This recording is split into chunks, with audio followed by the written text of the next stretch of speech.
The first time the billionaire's daughter screamed, the entire glass tower seemed to flinch. It was late morning, sunlight pouring through 40 floors of polished windows, when her anger echoed down marble corridors and stopped executives mid-step.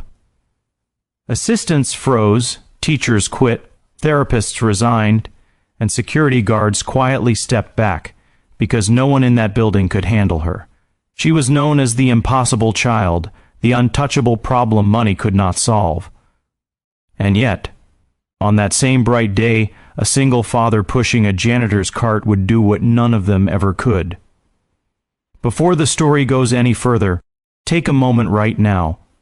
If you believe kindness deserves second chances, please like, comment, share, and subscribe to the channel Wisdom of Kindness. Your support keeps stories like this alive and reaching hearts that need them. Elias Romero worked mornings as a janitor in the Arcadia Financial Tower, a building that glittered like success under the daytime sun. He arrived before lunch rushes and left before evening meetings because afternoons were reserved for his son Mateo's school pickup. Elias had learned how to measure his life in hours and responsibilities after his wife passed away 3 years earlier. Since then, every dollar mattered, every job mattered, and every quiet moment mattered most of all. He was invisible by design, moving silently through hallways, wiping fingerprints from doors that led to rooms he would never enter. Everyone knew about Celeste Ardent, the billionaire's daughter.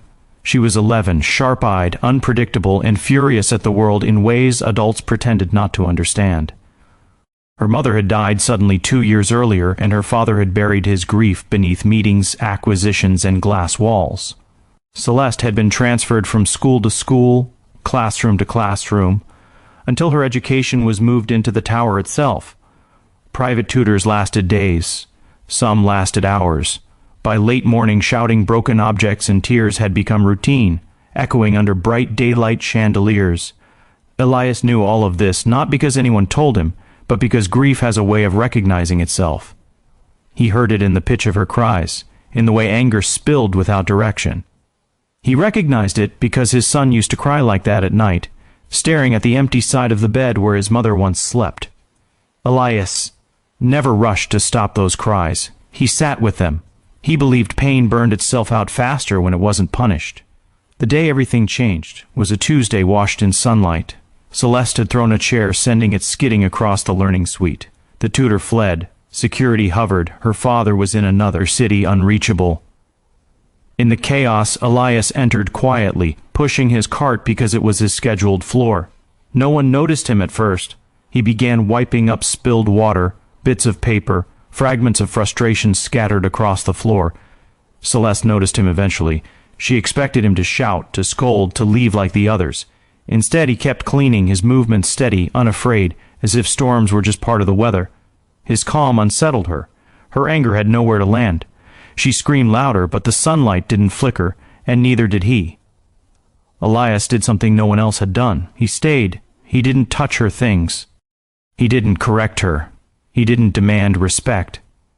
He simply worked, humming softly, the same tune he used when Mateo couldn't sleep.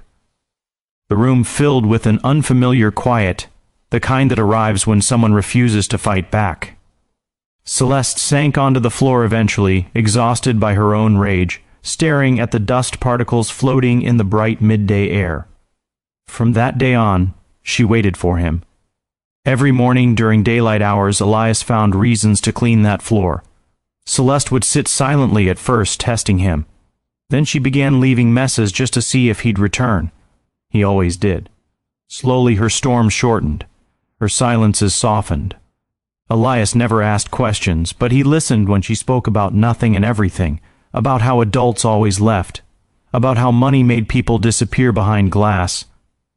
Elias told her about Mateo, about packing lunches, about how love didn't stop hurting just because time passed. He never mentioned her father. He never compared pain. He let hers exist on its own. That was the impossible thing he did. He treated her like a human, not a problem. The building noticed the change before her father did. Tutors stayed longer.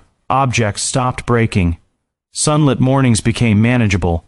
When the billionaire finally returned and observed his daughter calmly drawing by the window, he demanded answers. Investigations followed. Elias was summoned, terrified he'd overstepped, and would lose the job that fed his child. But the truth spilled out gently, like light across the boardroom table.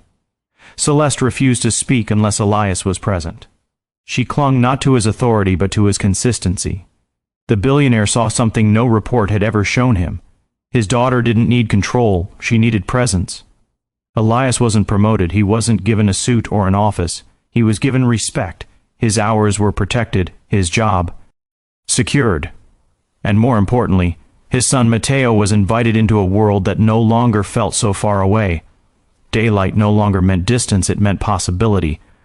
Celeste still had hard days. Healing never moves in straight lines, but she had learned that someone could stay, even when things were messy, loud, and inconvenient. Elias had done the impossible not by fixing her, but by seeing her. As this story draws close, if it has touched your heart, even a little, please like, share, and subscribe to Wisdom of Kindness.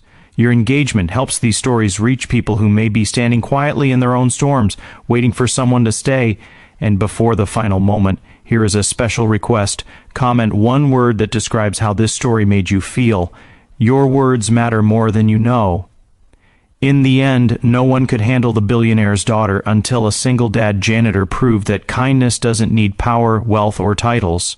Sometimes it only needs daylight, patience, and the courage to remain when everyone else walks away.